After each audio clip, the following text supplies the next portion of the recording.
कैसे हो सब। तो मैं हिमांशु शर्मा आपका स्वागत करता हूँ एक नई वीडियो में, जिसमें मैं पूरा कोऑर्डिनेशन केमिस्ट्री इस वीडियो में करवाने वाला हूँ। राइट, मैं ये वीडियो क्लास 12th वालों के लिए भी है जो क्लास 12th में पढ़ रहे हैं, और नीट वालों के लिए भी है, दोनों के लिए इंपॉर्टेंट है।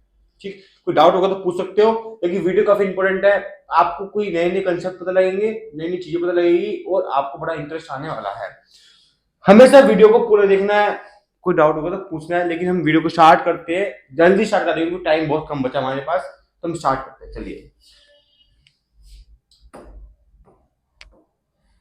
कोऑर्डिनेशन केमिस्ट्री चैप्टर है, काफी इंपोर्टेंट चैप्टर है, नीट के पर्पज से भी और क्लास 12th के पर्पज से भी इंपोर्टेंट है। तो भैया जी, अब हमें पर्पज तो इंपोर्टेंट है। अब आप पूछोगे कि भाई कोऑर्डिनेशन केमिस्ट्री होता क्या है, कोऑर्डिनेशन कंपाउंड क्या होता है ना। कोऑर्डिनेशन केमिस्ट्री में हम क्या पढ़ेंगे साथी, हम पढ़ेंगे कोऑर्डिनेशन कंपाउंड। हम लिख देते हैं यहाँ पे, हेडिंग ला देते हैं कोऑर्डिनेशन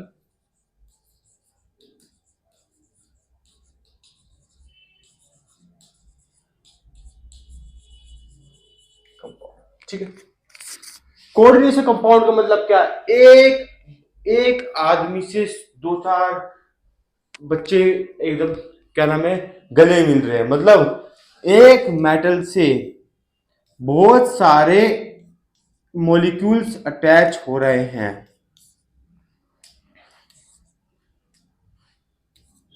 ठीक है जी, एक मेटल से बहुत सारे मॉलिक्यूल्स क्या हो रहे हैं, अटैक हो रहे हैं। वो क्या, वो मॉलिक्यूल्स क्या हो सकते हैं, वो मॉलिक्यूल्स एज एनायनिक भी हो सकते हैं, क्या वो कैटायनिक भी हो सकते हैं, और क्या वो न्यूट्रल भी हो सकते हैं। उसे को जो वो कॉम्प्लेक्स बनाते हैं उसे कहते हैं हम कोऑर्डिनेशन कॉम्प्लेक्स। क्या सभी बच्चों को समझ में आ गया है कंसेप्ट? चलिए इसकी डेफिनेशन लिखते हैं।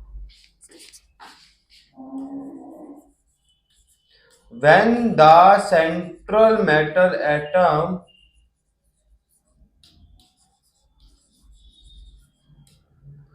bound to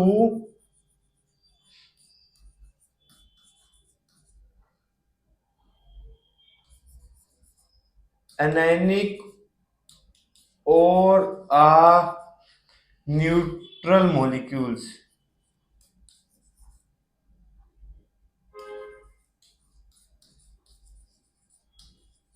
is known as coordination compound.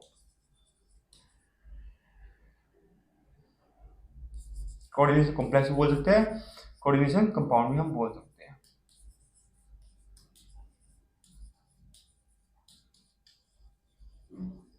ठीक है, समझ में आ गया। हाँ, तो एक मेटल से काफी सारे जो है एटम्स अटैच हो रखे हैं, वो कोऑर्डिनेशन कंपाउंड है। एग्जांपल की बात कर रहे थे साथी, एग्जांपल की बात करेंगे जैसे कि एग्जांपल,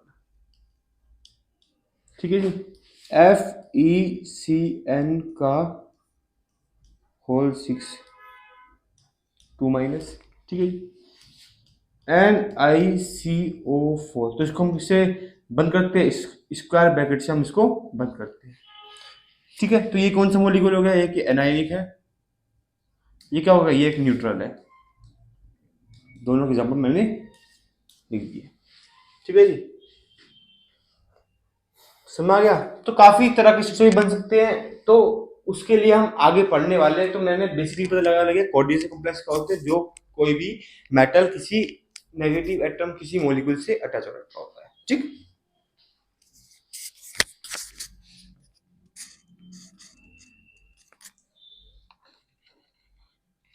चलिए आगे बढ़ते हैं।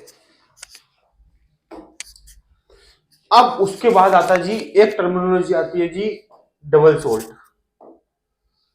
अरे भैया जी, आप बोलोगे सर ये सोल्ट तो वो तो नहीं है जो पानी में हम सब्जी में डालते, नहीं भाई, ये डबल सोल्ट है, ये केमिकल्स में यूज होता है। देखते हैं डबल सोल्ट की डेफिनेशन देखते हैं पहले। ठीक है, तो पहले बता देता हूँ, जो कोऑर्डिनेशन कंपाउंड्स होते हैं वो किससे बने होते हैं, वो ट्रांजिशन एलिमेंट से बने होते हैं। जो उसमें सेंट्रल मेटल एटम होगा वो क्या होगा, ट्रांजिशन एलिमेंट से होगा। मतलब वो कहां से होगा, वो क्या वो 3D हो सकता है, क्या वो 4D हो सकता है, क्या वो 5D हो सकता है, ये हो सकता है। ठीक है जी, हाँ, स्कैंडियम टाइटेनियम वेनेडियम। तो आपको मैंने पहले ही बताया था कि 21 से लेकर आपको 30 तक पूरी याद होनी चाहिए सीरीज, है ना, काफी इंपोर्टेंट है ये। ठीक, अब एक डेफिनेशन आती है डबल सोल्ट्स की। डबल सोल्ट क्या होता है? डबल सोल्ट वो कंपाउंड्स होते हैं जो सॉलिड में काफी स्टेबल रहते हैं, लेकिन वो जब लिक्विड में हम उनको डालते हैं, उनको मिक्स करते हैं, तो वो क्या होते हैं? आयोनाइज हो जाते हैं। वो क्या होते हैं? उसके आयंस क्या होते हैं? अलग अलग हो जाते हैं, ब्रेक हो जाते हैं। ठीक है जी, वो होता है double salt. The addition compound which are stable only in solid state but are broken down into individual constituent when dissolved in water are called double salt compound और लैटिस कंपाउंड। डबल सॉल्ट और coordinate complex में से सभी को फटाफट home notes में लिख लो। Double salt and coordination compounds के बीच में डिफरेंस।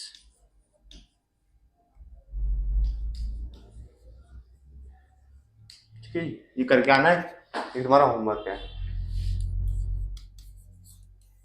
ठीक,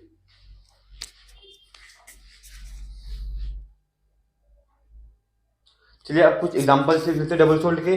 आप बोलोगे, देखते हैं। K2SO4Al2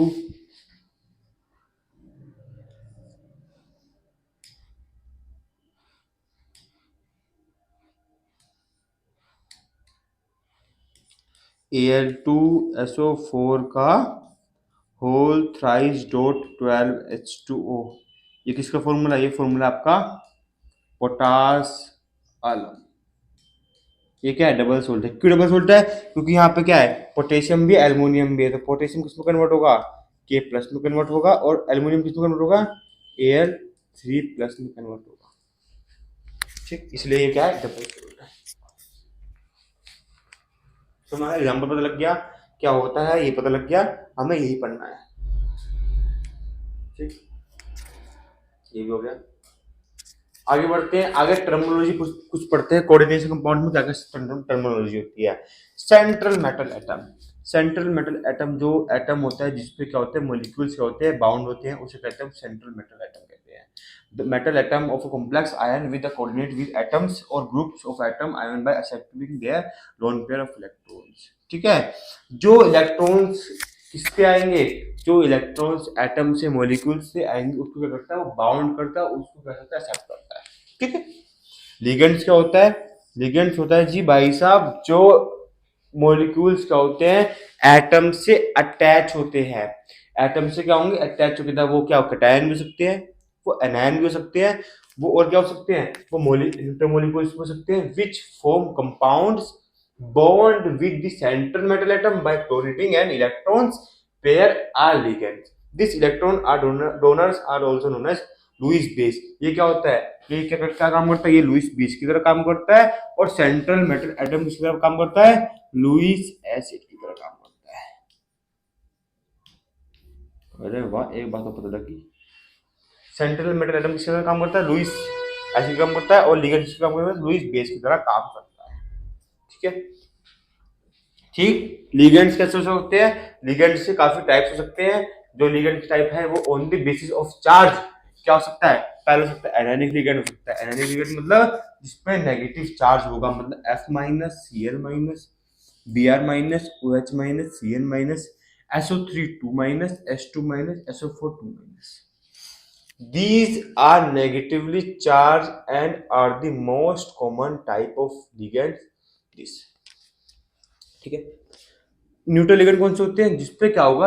अनचार्ज होंगे इलेक्ट्रॉन पेयर्स, दोनों स्पीसीज जो क्या होगा? अनचार्ज होंगे। H2O, ROH, NH3, RNH2, R2NH, R3NH, जो ये क्या होते हैं? ये न्यूट्रल लिगेंड्स होते हैं। कैटायनिक लिगेंड्स कौन से होते हैं? जो क्या होते हैं? पॉजिटिवली चार्ज रहते हैं, मतलब क्या होगा? NO प्लस होगा। और क्या हो सकते हैं? और क्या हो सकते हैं? फटाफट बताइए, फटाफट बताइए, और क्या हो सकते हैं? आप बताएंगे बिल्कुल। ठीक है, NO प्लस हो गया, NO2 प्लस हो गया, N2 माइनस हो गया, तो हर तरह के चार्ज होते हैं वो सकते हैं।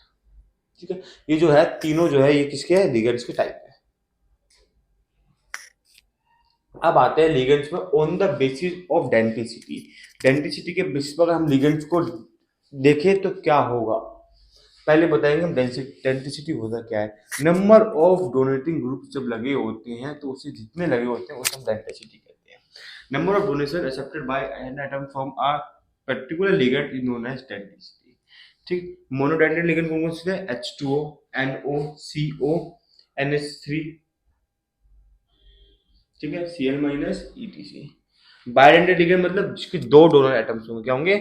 Two donor atoms, two donor atom, ठीक है। एम्बिडेंटेड लिगेंड्स क्या होंगे? जो लिगेंड दोनों तरफ से अटैच हो सकते हैं। दोनों तरफ से मतलब क्या हो सकता है? दोनों तरफ से अटैच हो सकते हैं मतलब क्या हो सकता है? वो क्या होगा? जैसे पढ़ा था आपने एम्बिडेंट न्यूक्लियोफाइल ऑर्गेनिक केमिस्ट्री में, सेम ऐसे होंगे एम्बिडेंट न्यूक्लियोफाइल। जैसे NO2 माइनस होता है, उसको हम क्या ले सकते हैं? इसको हम लिखते हैं नाइट्राइट, नाइट्राइटो, ठीक है।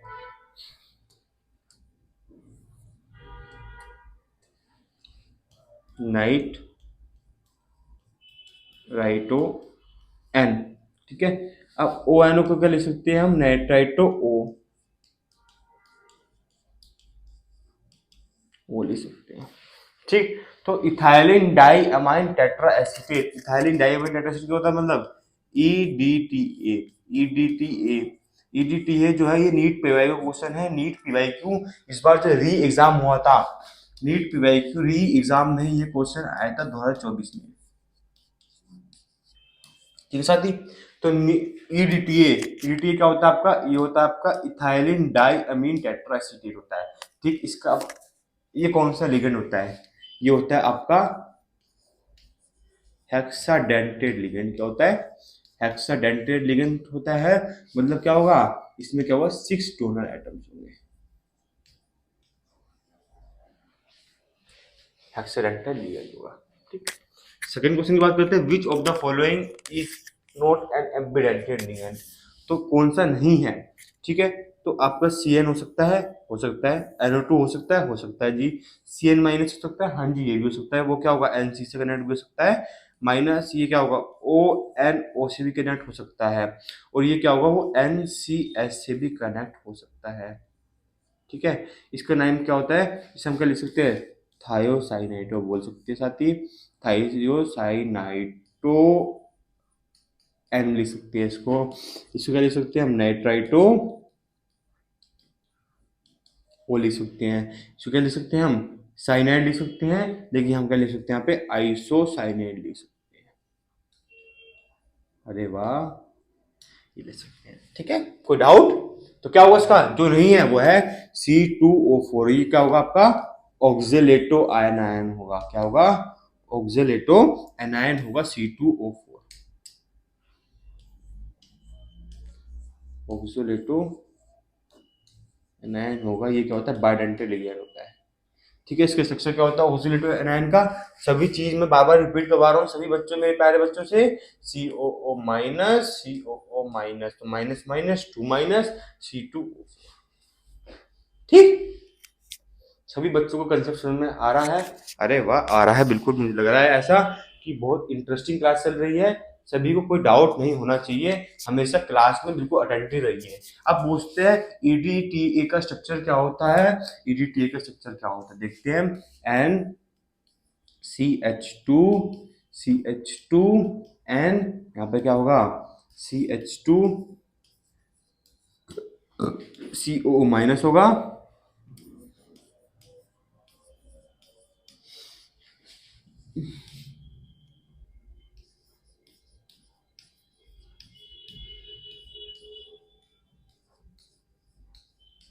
माइनस होगा, ठीक। ये होगा, ठीक। ये किसका स्ट्रक्चर है? EDTA का स्ट्रक्चर, हेक्साडेंटेड लिगेंड होता है। समझ में आ गया क्लास? कंसेप्ट समझ में आ रहा है सभी को? ये भी हो गया, चलिए आगे बढ़ते हैं। लिगेंड्स भी हो गए, ये भी हो गया, ये भी हो गया। अब बात करते हैं एक टर्मिनोलॉजी और है कोऑर्डिनेशन स्फीयर। कोऑर्डिनेशन स्फीयर मतलब the central atom and ligand directly attached to collectively term as coordination sphere. मतलब NiCl4, ये क्या होगा, कोऑर्डिनेशन स्फीयर होगा। ये पूरा चीज क्या आपकी कोऑर्डिनेशन स्फीयर है। स्क्वायर ब्रैकेट में बंद है, दोनों एटम्स आपके लगे हुए अटैच। ठीक है। कोऑर्डिनेशन नंबर मतलब क्या होता है, जितने सेंट्रल मेटल एटम के साथ लिगेंड जुड़े हुए हैं। How many ligands are bound to be central metal atom, that is coordination number. ठीक है, the number of atom in a ligand that it directly bond to the central metal atom, ions और coordination bonds is called coordination number. ठीक है, कोई doubt तो नहीं है इसमें साथी, सब कुछ समझ में आ रहा है। सेंट्रल कोऑर्डिनेशन नंबर भाई बहुत इजी लैंग्वेज में समझा रखा है हर चीज मैंने। भाई जो डाउट होगा वो पूछ सकता है, लेकिन वीडियो को पूरा देखना है। मुझे बिल्कुल बच्चे अटेंटिव चाहिए, अच्छे बच्चे नंबर मेरे साथ लेके आएंगे, मैं गारंटी दे रहा हूँ बहुत बढ़िया नंबर लेंगे। ठीक है। The actual charge of a metal atom experience in a complex is known as oxidation number. सभी बच्चों को ऑक्सीडेशन नंबर निकालना आता है, चलो निकालते हैं, देखते हैं कैसे निकालते हैं। PtCl4 2- जैसे इधर रखा है। ठीक, सभी को क्या करना है, कुछ नहीं करना है, बहुत बेसिक चीज बताएंगे। जो आपका सेंट्रल मेटल एटम है उसको मान दे दीजिए x का। जिसको आपने x का मान दे दिया है तो अब क्या हो जाएगा साथी, अब x का मान दे दिया है तो यहाँ पे लिख दूं x। ठीक है जी, अब x आ गया, यहाँ पे क्या आ जाएगा, आपका यहाँ पे x है, यहाँ पे कितना जाएगा 4 × 1।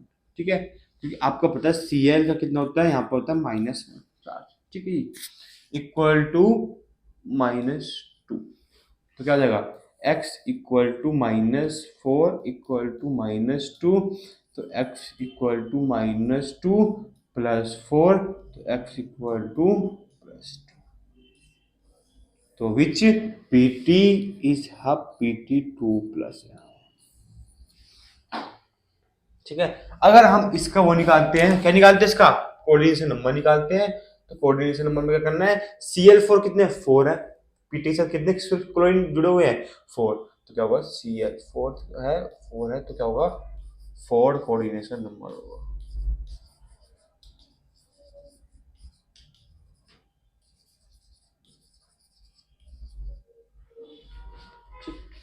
ठीक है, चलो सेम ये भी है, इसमें कैसे करेंगे, ये जो है ये आपका न्यूट्रल लिगेंड है x है, इसका क्या बोलते हैं हम, इथेन 1,2 डाइमीन, इथेन 1,2 डाइमीन, ये होता है इथेन होता है। ठीक है, इसका क्या होगा, 0 होगा, इसका 0 हो गया तो क्या जाएगा 0 हो गया इसका, तो क्या आ गया x -2 इक्वल टू +2, तो x इक्वल टू +4। बहुत बढ़िया, बहुत बढ़िया गुरुजी, बहुत बढ़िया, बढ़िया समझा रहे हो, बस लगे रहो, हम भी नंबर तुम्हारे साथ लेके आएंगे।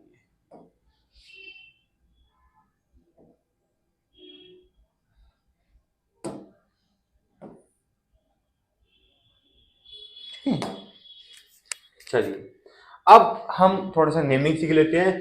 देखो ये जो मैं बता रहा हूँ, ये आप एक बार बुक पढ़ोगे, एनसीईआरटी की बुक भी पढ़नी है, एनसीईआरटी की बुक जरूरी है, मैं अपने नोट्स भी दे रहा हूँ और एनसीईआरटी के नोट्स भी जरूर पढ़ने, तो उसमें आपको सब कुछ दिया हुआ आप पढ़ सकते हो उसमें, ठीक। लेकिन ये बहुत एनसीईआरटी का यही निचोड़ है, यही नोट्स है। चलिए फॉर्मूला एंड नोमेनक्लेचर की बात करते हैं, तो क्या बोला हुआ है, in both the positively and negatively charge coordination compound the cation is name first followed by anion, तो पहले कैटायन का नाम पहले लिखना है। The ligands are named in the alphabetical order before the name of the central atom. ठीक है, पहले सेंट्रल मेटल एटम का हमें जो नाम है वो पहले लिखना है। ठीक है जी,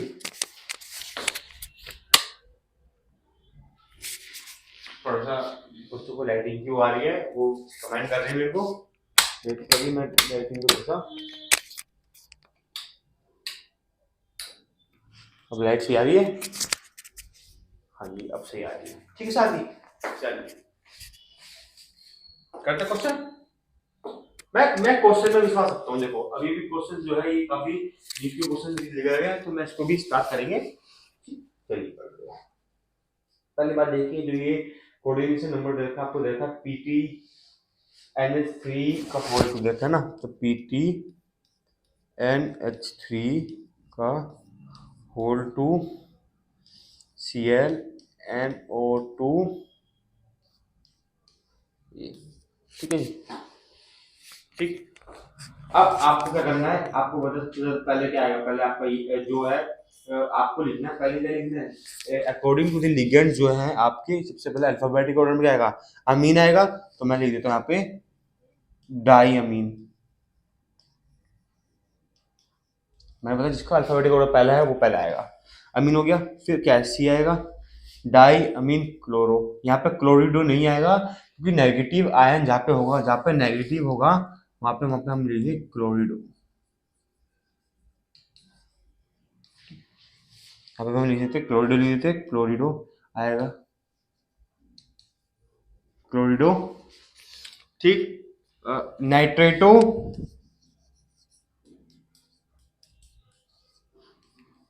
एन, और यहाँ पे प्लेटिनम। कितना ऑक्सीडेशन स्टेट, अमीन का क्या होता है, जीरो होता है इसका, Cl NO2 का -1, इसका -1 तो +2। आपको ऑक्सीडेशन स्टेट भी मेंशन करनी है। ठीक, ये वाला देखते हैं।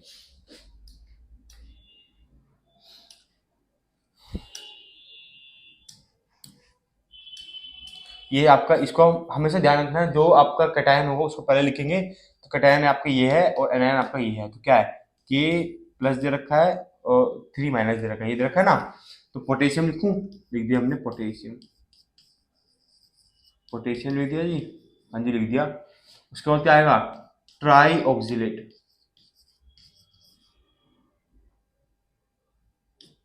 ट्राई ऑक्सीलेटो,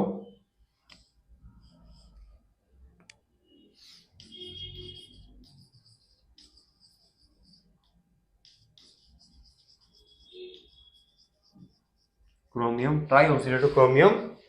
Cu2O4 2 माइनस होता है, तो यहाँ पर 3 plus x plus 3 into C2O4 क्या होता है, 2 माइनस पढ़ा था हमने, यहाँ पे हो गया -2 इक्वल टू 0। ठीक है, यहाँ पर अगर 3 plus X minus 6 equal to 0, तो एक्स इक्वल टू +3, एक्स +3। ठीक है, तो क्या आ गया, 3 आ गया।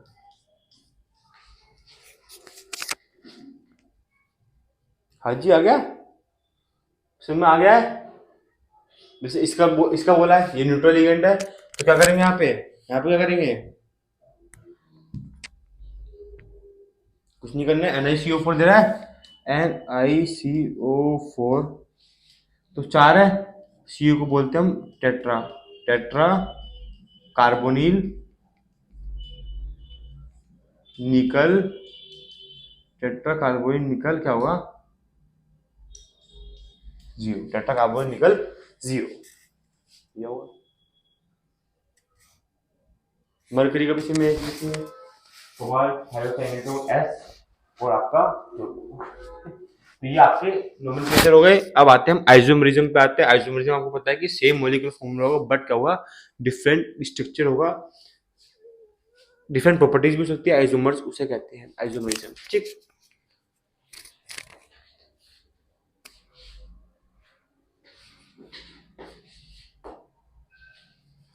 अब आता है पहले स्ट्रक्चरल आइसोमरिज्म। स्ट्रक्चरल आइसोमरिज्म की बात करते हैं हम। स्ट्रक्चरल आइसोमरिज्म में पहले आएगा आपका फर्स्ट आयोनाइजेशन आइसोमरिज्म।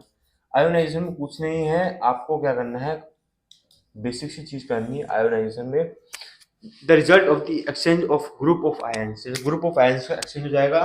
जैसे मैंने यहाँ पे एग्जांपल दिया हुआ, क्वेश्चन ही दिया हुआ है, उसका एग्जांपल है, उसको देख के बताएंगे। ये आयोनाइजेशन आइसोमर जैसे क्या है, यहाँ पे देख रहे हो आप, इस क्वेश्चन में देख रहे हो लिखा हुआ है यहाँ पे CONH3 का होल 5 SO4 Br।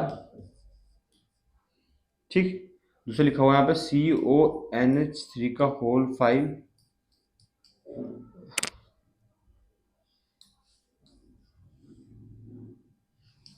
Br, यहाँ पे SO4, तो क्या होंगे, आयंस एक्सचेंज हो रहे हैं, यहाँ पे पहले बी आर था सपोर्ट था, यहाँ पे बी आर है फिर एसओ फोर है, तो ये क्या हुआ एक्सचेंज हो गए, तो एक दूसरे के क्या हो गए आयोनाइजेशन आइसोमरिज्म हो गए। ठीक है जी। आयोनाइजेशन में कोई डाउट है कि आयन का सिर्फ और सिर्फ क्या करना है एक्सचेंज करना है।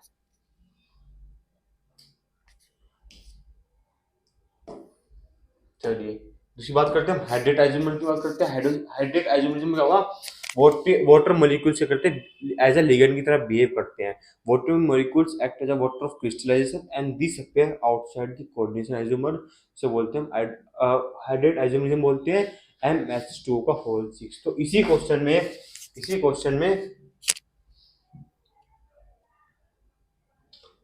में हाइड्रेट आइसोमरिज्म कौन सा है, हाइड्रेट वाला कौन सा है? अरे सर जी आपने तो बता दिया जी, यही है जी CrH2O का होल 6 Cl3, क्योंकि यहाँ पे क्या है H2, जहां पे H2O के मॉलिक्यूल्स आ जाएं आग बंद करके हाइड्रेट आइसोमरिज्म लिख के आ जाए। चलिए साथी अब बात करते हैं लिंकेज आइसोमरिज्म। लिंकेज आइसोमरिज्म में क्या होगा, मतलब लिंकेज का मतलब क्या है, कॉम्प्लेक्स में है एम्बीडेंटेड लिगेंड। लिंकेज आइसोमरिज्म में क्या होगा, एम्बीडेंटेड लिगेंड्स का यूज होगा, NO2 ONO CNO NCO HCl HCl होगा, कि हम इसको उस तरफ से भी जोड़ सकते हैं और इस तरफ से भी जोड़ सकते हैं और इस तरफ से जोड़ सकते हैं, उस तरफ से जोड़ सकते हैं। ठीक है, तो लिंकेज आइसोमरिज्म हो गया। अब दूसरा क्या है, कोऑर्डिनेशन आइसोमरिज्म है। उसमें क्या होंगे, दोनों की साइड्स होती है, कैटायन भी होता है और एक एनायन भी होता है। It occur as a result of exchange of ligands between cation and anion. The isomerism occur only in these complexes in which both cation and ion complex is called coordination isomerism।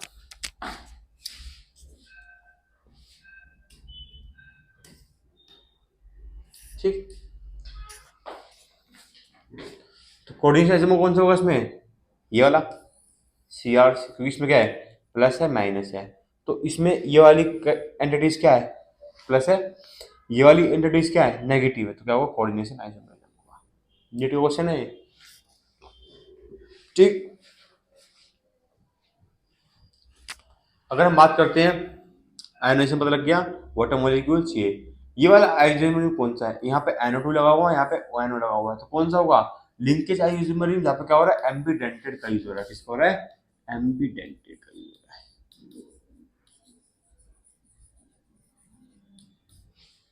ठीक है sir जी, समझ में आ रही है बात? अरे भाई साहब आपने समझाओगे तो कैसे नहीं आएगी।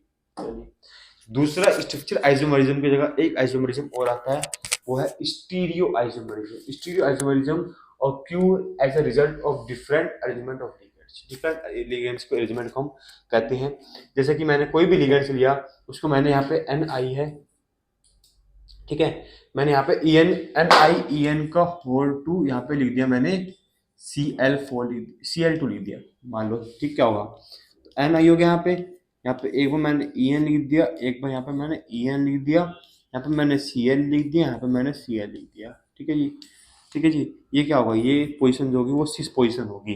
अगर मैंने यहाँ पे क्या करा Ni लिख दिया, यहाँ पे Cl लिख दिया, यहाँ पे Cl लिख दिया और यहाँ पे En लिख दिया, यहाँ पे En लिख दिया, तो कौन सी आइसोमरिज्म होगा, ये कौन सा होगा, ये होगा आपका ट्रांस आइसोमरिज्म।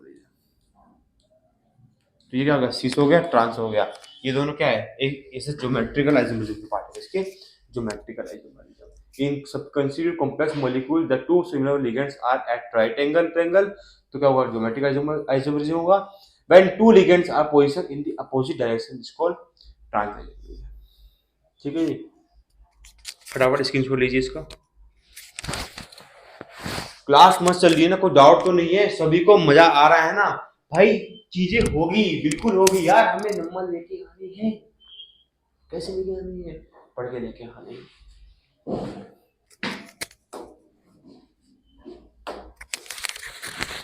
जोश ही होना चाहिए, जोश दिखाओ भाई, जोश, नंबर लेके आने हैं, उसके लिए केमिस्ट्री में नंबर लेने के मैंने वीडियो डाल, ठीक है भाई। AgH2O का इसका भी नाम लिख लेते हैं भैया जी, पहले कैटायनिक एंटिटी जाएगी फिर एनायनिक आएगी, हमने पढ़ा हुआ है। चलिए जी, तो क्या होगा यहाँ पे क्या है डाई क्या होगा एक्वा, ठीक है, डाई एक्वा क्या होगा, सिल्वर होगा, और नेगेटिव में क्या होता है, नेगेटिव में क्या होता है ATE आता है, नेगेटिव में 2 होगा यहाँ पे, और यहाँ पे क्या होगा die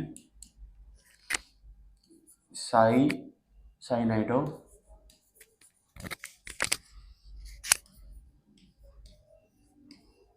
argentate 2, di aqua silver di cyanido argentate. Option is this. अरे वाह, हमको तो आता है। चलिए ठीक है भाई, सब चीज समझ में आ रही है ना सभी बच्चों को।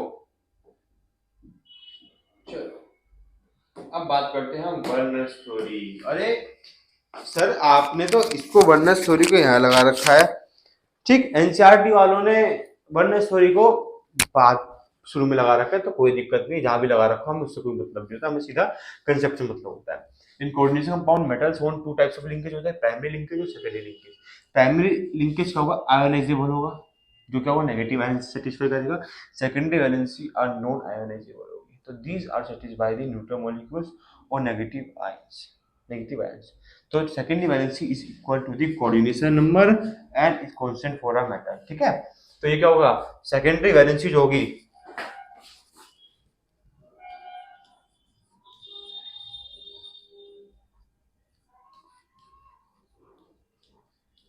किसमें वेरी करती है, कोऑर्डिनेशन नंबर पे वेरी करती है। प्राइमरी वैलेंसी किसमें वेरी करती है, वो आयोनाइजेबल है, तो भैया आयोनाइजेबल से पता लग रहा है क्या होगा, ऑक्सीडेशन स्टेट से पता कर, ठीक है जी, ऑक्सीडेशन स्टेट से पता कर।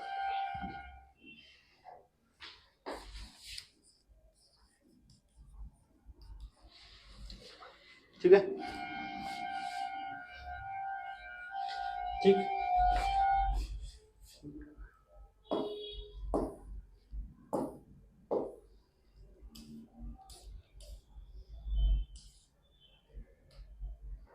जैसे यहाँ पे क्वेश्चन दे रखा है the sum of coordination number and the oxidation number of the metal this, ठीक है। तो आपको एक मेटल दे रखा है MEN का होल 2 C2O4, ये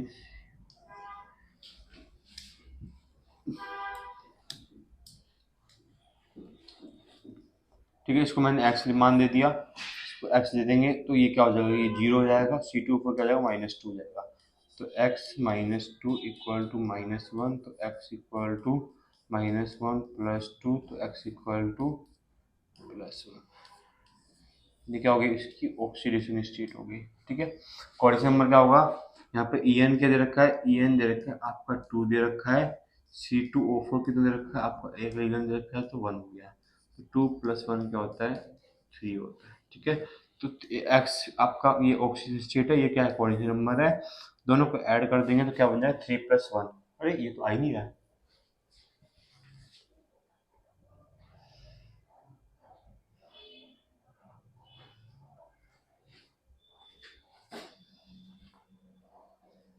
कहीं यहाँ पे शायद C2O4 का होल 2 होगा, ठीक है, मिस प्रिंटिंग है क्वेश्चन पे, 2 होगा यहाँ पे 2 हो जाएगा, तो यहाँ पे क्या जाएगा 4 हो जाएगा, यहाँ पे 3 आ जाएगा, जब 3 आएगा 3 + 3 6 होगा ये ऑप्शन, ठीक।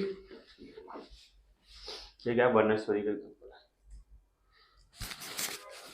चलिए भाई साहब अब बढ़ते हैं VBT पे, valence bond theory.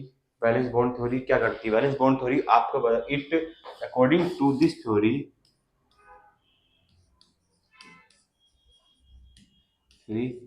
we have to find the we have to find the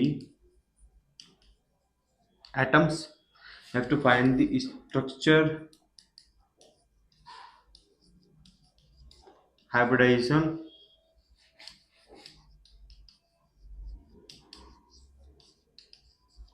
of coordination compound,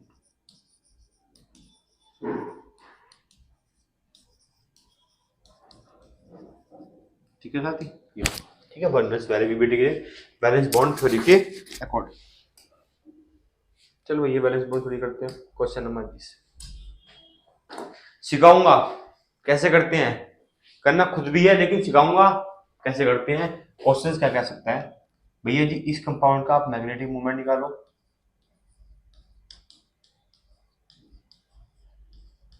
अच्छा जी, दूसरा जी इसका आ सकता है आपको इसका हाइब्रिडेशन पता लगाओ।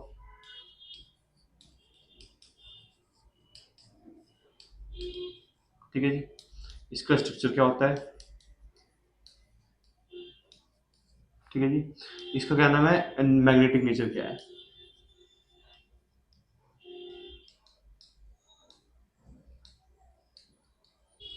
इसका हम हाइब्रिडाइजेशन फाइंड कर सकते हैं, हाइब्रिडाइजेशन। ठीक है, क्या कर सकते हैं, इसका हम स्ट्रक्चर फाइंड कर सकते हैं। ठीक है जी, इसका हम ज्योमेट्री फाइंड कर सकते हैं, इसके हम मैग्नेटिक प्रॉपर्टी फाइंड कर सकते हैं।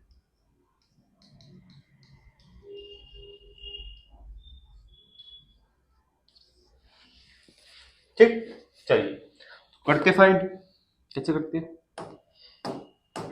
फर्स्ट, पहला स्टेप वन,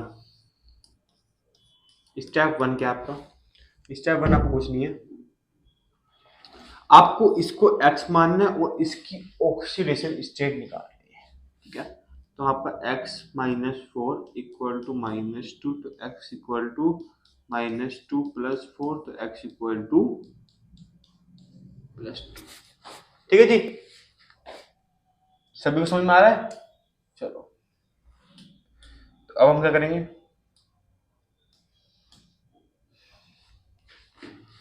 अब आपको क्या करना है, यहाँ पे Ni+2 लिखना है और इसका क्या लिखना है, इलेक्ट्रिक कॉन्फ़िगरेशन लिखना है। जो हम इलेक्ट्रिक कॉन्फ़िगरेशन की बात कर रहे हैं तो सीधा लिख देते हैं हम 4s2 आर्गन का क्या होता है, 3D कितना होता है, iron cobalt nickel copper zinc होता है, 3D8 होता है, +2 3D8, तो यहाँ +2 निकल गया तो आ गया आर्गन 3D8। ठीक है, चलिए, तो अब हम निकल एटम की बात कर रहे हैं तो यहाँ पे क्या आएगा,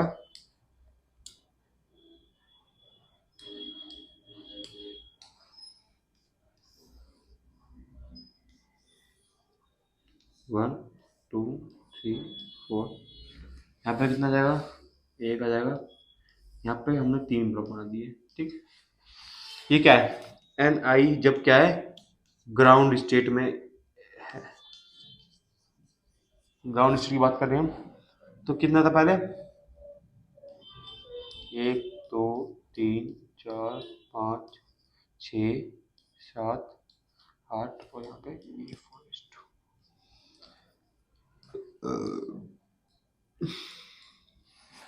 ठीक, यहाँ तक लिख लिया सभी ने, सुन में आगे कोई डाउट तो नहीं किसी को। चलिए, अगर हम बात करते हैं इसको,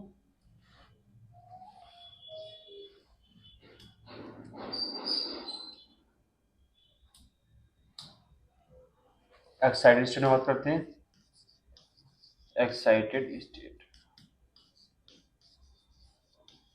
ठीक है, तो क्या होगा यहाँ पे Ni+2 होगा, +2 होगा तो 2 इलेक्ट्रॉन निकल जाएंगे। और Cn क्या है, Cn एक स्ट्रॉन्ग लिगेंड्स में आता है ना। तो 1 2 3 4, अब आपको मैंने तो बता दिया कि स्ट्रॉन्ग लिगेंड में आता है, तो जिसकी जो स्ट्रॉन्ग लिगेंड में आएगा ना उसकी पेयरिंग अंदर होती है, मतलब पेयरिंग का मतलब क्या, हम क्या करेंगे,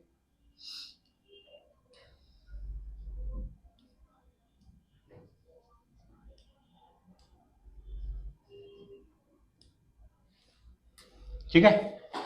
तो पेयरिंग का अंदर का मतलब क्या है कि जो ये इलेक्ट्रॉन सब अंदर पेयर हो जाएंगे, तो यहाँ पे 1 2 1 2 1 2, यहाँ पे 1 2, ये हो गया, यहाँ पे ये खाली हो गया क्योंकि यहाँ पे एक्साइटेड स्टेट में है तो इलेक्ट्रॉन निकल जाएंगे 2। क्या पे यहाँ पे क्या है, Ni+2 है, निकल गया। अब यहाँ पे क्या पढ़ते हैं हम, भैया हमें तो Cn इलेक्ट्रॉन बैलेंस बाउंड करने हैं, मतलब Cn एटम की, Cn Cn Cn Cn, ठीक है सर, हाँ बहुत बढ़िया। ठीक, तो क्या आ गया, आप इसका हाइब्रिडेशन क्या है, अरे अरे अरे अरे अरे अरे ये क्या हो गया, जब इसको खाली है तो हम यहाँ पे क्यों नहीं कर रहे हैं? ये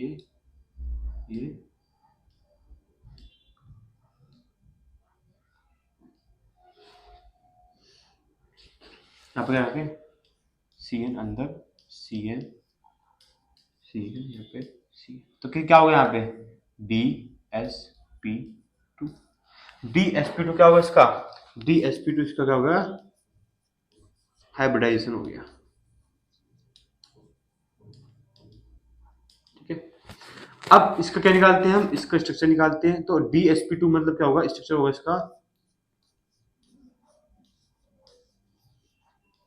स्क्वायरल प्लेनर। स्क्वायर प्लेनर होगा, डी एस पी टू है, स्क्वायर प्लेनर होगा। मतलब स्क्वायर प्लेनर का मतलब क्या है? यहाँ पे एन हो गया, वो यहाँ पे सी एन हो गया, यहाँ पे सी एन हो गया, यहाँ पे सी एन हो गया, यहाँ पे सी एन हो गया, और यहाँ पे क्या हो गया?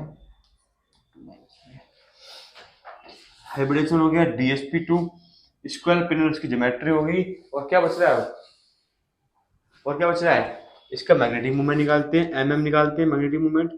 फॉर्मूला होता है under root N N plus two. कितने हैं इसमें इलेक्ट्रॉन्स? 3d8 है ना, तो दो हमारे अनपेड इलेक्ट्रॉन्स है, क्योंकि एन है आपका नंबर ऑफ अनपेड इलेक्ट्रॉन्स 2। तो कितना हो गया? 2 यहाँ पे आ गया 4, तो कितना आ गया?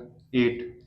अंडर रूट 8 मतलब 2 इंटू रूट 2, तो मतलब 2 इंटू 1.41, तो आ गया आपका 2.42 bn।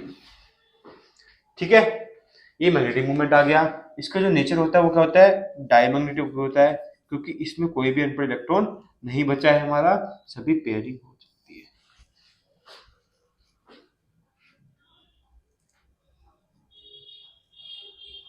तो ये हमारा कंसेप्ट सारे आ गया। वीबीटी का क्वेश्चन था, ये सारा हमने कर लिया। ठीक है, ज्योमेट्री आ गई, एवरेशन आ गया, तो आ गया। अगर ये तो आ गया 4 कोऑर्डिनेशन नंबर का। अगर क्वेश्चन आ जाए 6 कोऑर्डिनेशन नंबर का क्वेश्चन आ जाए आपका 6 का, 6 का हम कैसे करते हैं? 6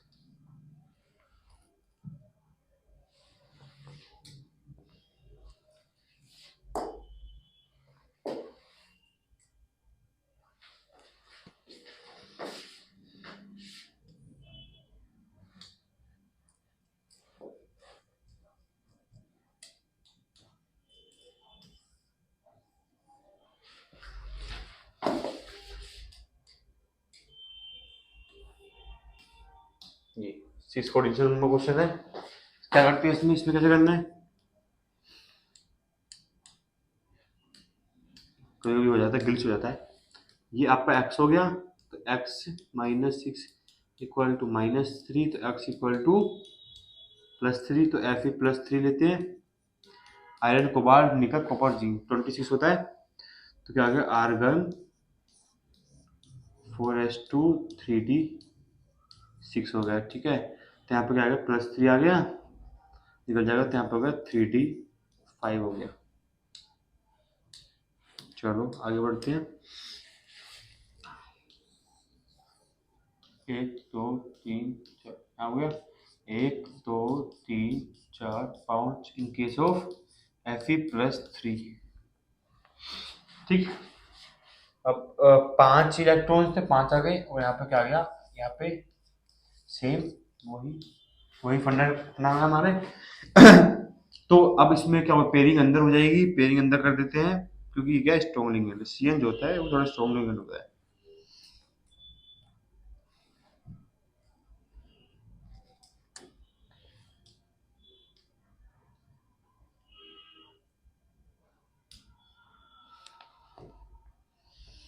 यहाँ पे एक, यहाँ पे हो गए 5 लोग। ठीक है,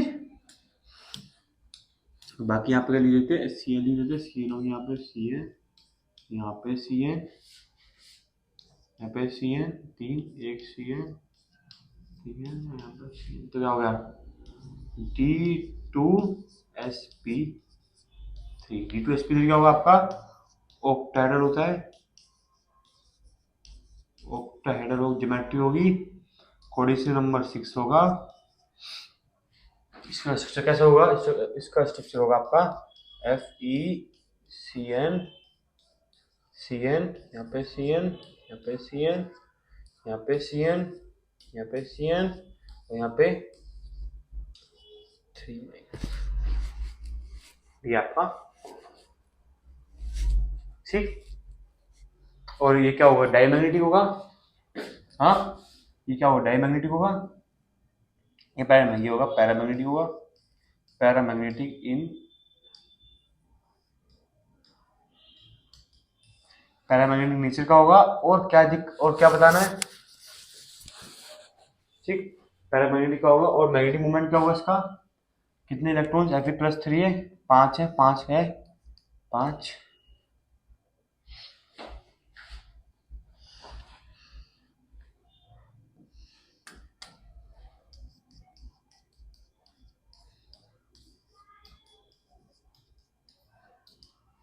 थर्टी फाइव का होता है 5.92 कुछ भी होगा। ठीक, चलो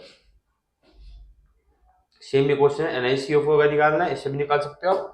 पैरामैग्नेटिक और ये भी, ये दोनों क्वेश्चन आपको करने हैं। ये दोनों ऑक्टाहेड्रल ज्योमेट्री क्वेश्चन है और एक टेट्राहेड्रल का। चलो अब आता है क्रिस्टल फील्ड स्प्लिटिंग थ्योरी। तो उसमें हमें वीबीटी ने ऑर्बिटल बता दिए कैसे कैसे करते हैं, स्ट्रक्चर बता दिया, लेकिन उसने ये नहीं बताया कि जो डी ऑर्बिटल्स है वो कैसे कैसे बिहेव करते हैं, उसका क्या कंसेप्ट है और क्या कलर कॉम्बिनेशन हमारे होने वाले हैं। स्प्लिटिंग में क्या होता है? डी जनरेट ऑर्बिटल्स होते हैं। डी के पता है 5 ऑर्बिटल्स होते हैं। ठीक, 5 ऑर्बिटल कौन से? डी एक्स वाई होता है, डी वाई जेड होता है, ठीक, डी जेड एक्स होता है और D X square minus Y square होता है और डी जेड स्क्वायर होता है। ठीक है, ये तीनों एक्सिस जो होते हैं ये बिटवीन द एक्सिस होते हैं। ये क्या होंगे? अलोंग द एक्सिस होंगे, अलोंग एक्सिस होंगे। ठीक, देखते हैं।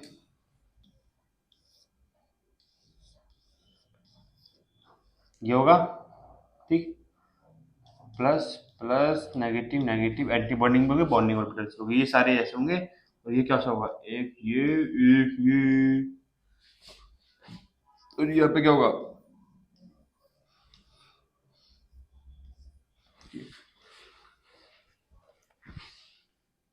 ठीक, ये स्प्लिटिंग होगी। अब आता है कैसे करते हैं स्प्लिटिंग, CFT की स्प्लिटिंग कैसे करते हैं। Energy diagram. ठीक, यहाँ पे मेरे 5 ऑर्बिटल्स रखे हुए हैं। ठीक, उसकी मेरे को स्प्लिटिंग करनी है, कैसे करूँगा? तो ये क्या जाएंगे? अब ये जनरेट हो जाएंगे, ये पहुँच गए एक्साइटेड स्टेट में। बहुत एक्साइटेड रखे हैं कि हम तो करेंगे। ठीक है जी, फिर इसको चेंज कर दिया हमने 1 2 3 में, इसको चेंज कर दिया हमने 1 2 में। इसे हम बोलते हैं EG सेट बोलते हैं, इसे हम बोलते हैं T2G सेट बोलते हैं और इसे हम बोलते हैं, यहाँ पे क्या होगा? EG T2G, इसे हम कहते हैं डेल्टा नोड, बैरी सेंटर। क्या बोलते हैं? बैरी सेंटर बोलते हैं। ठीक है जी, बैरी सेंटर बोलते हैं। ये जो है ये जो स्प्लिटिंग है ये किसकी है? ऑक्टाहेड्रल फील्ड की है।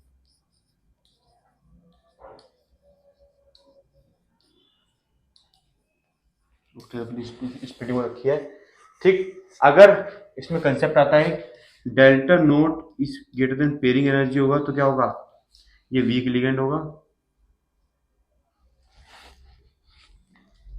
पेयरिंग एनर्जी मतलब पेयर बनाने वाली एनर्जी। ठीक है, ये वीक लिगेंड होगा।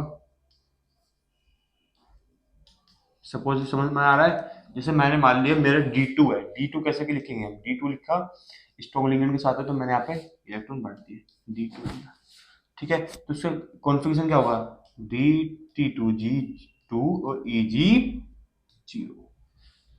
ठीक, अगर पेयरिंग एनर्जी मतलब ऑक्टेहेड्रल फील्ड जो है उससे लेस देन है तो स्ट्रॉन्ग फील्ड लिगेंड होगा, वो लो स्पिन कॉम्प्लेक्स होगा। मतलब क्या हो सकता है? T23EG2। तो क्या होगा? ये जो इलेक्ट्रॉन है T2G वो EG में भी आपके जा सकते हैं।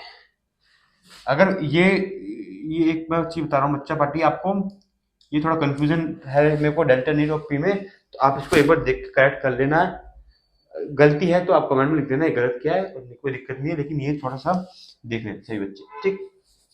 ये होगा CFT हो गया।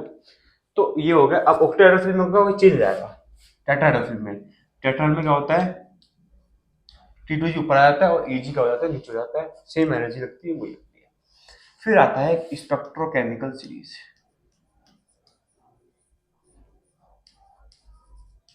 ठीक है, स्पेक्ट्रोकेमिकल सीरीज क्या होता है कि जब लिगेंड्स जो होते हैं वो उसको हम इंक्रीजिंग ऑर्डर में इसे स्ट्रॉन्ग लिगेंड के रूप में उसे एक क्या नाम है स्ट्रॉन्ग लिगेंड के उसमें हम उसे अरेंज करते हैं। वो मैंने स्पेक्ट्रोकेमिकल सीरीज लिखी नहीं है, उसकी मैं शॉर्ट्स बना दूंगा।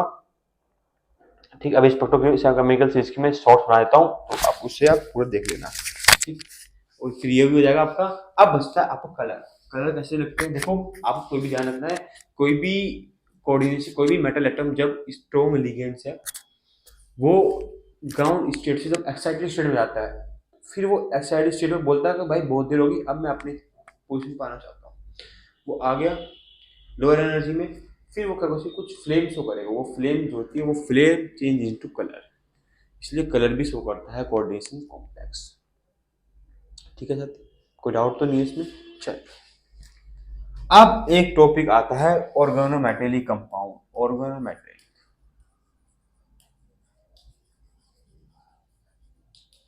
ऑर्गेनोमेटेलिक क्या बोलते हैं, बॉन्डिंग इन कार्बोनेट।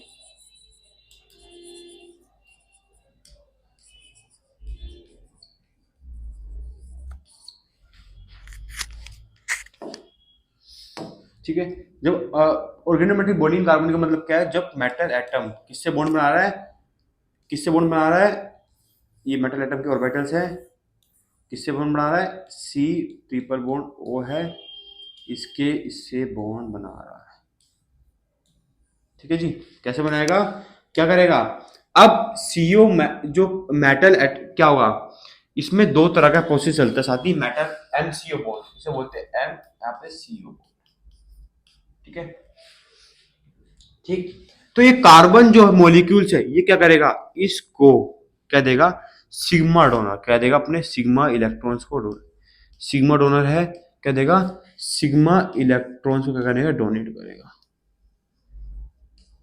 ठीक, फिर मेटल एटम क्या करेगा, भाई तू इतना मेरे पास आसार मत कर, मैं तुझे अपने कुछ इलेक्ट्रॉन्स मतलब पाई डोनर दे रहा हूँ, मतलब पाई एक्सेप्टर, सिग्मा डोनर पाई एक्सेप्टर। कार्बन कंपाउंड होता है, तो क्या होता है, जब सिग्मा डोनर और सिग्मा पाई एक्सेप्टर होता है उसे हम बोलते हैं साइनर्जी इफेक्ट। क्या बोलते हैं, साइनर्जी, क्या बोलते हैं, साइनर्जी इफेक्ट। साइनर्जी बॉन्डिंग होती है कार्बोनिल कंपाउंड में, होती है क्या, उसके एग्जांपल क्या क्या है, NiCO4 है ना, जो न्यूट्रल होते हैं, FeCO4 का 2-।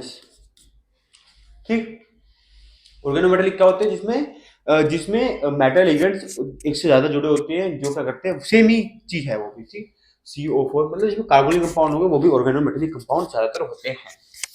ठीक, सिनर्जी स्ट्रक्चर में आगे सिग्मा डोनर इलेक्ट्रॉन होता है, पाई एक्सेप्टर इलेक्ट्रॉन होता है, उसे हम कहते हैं बॉन्डिंग इन कार्बोनिल।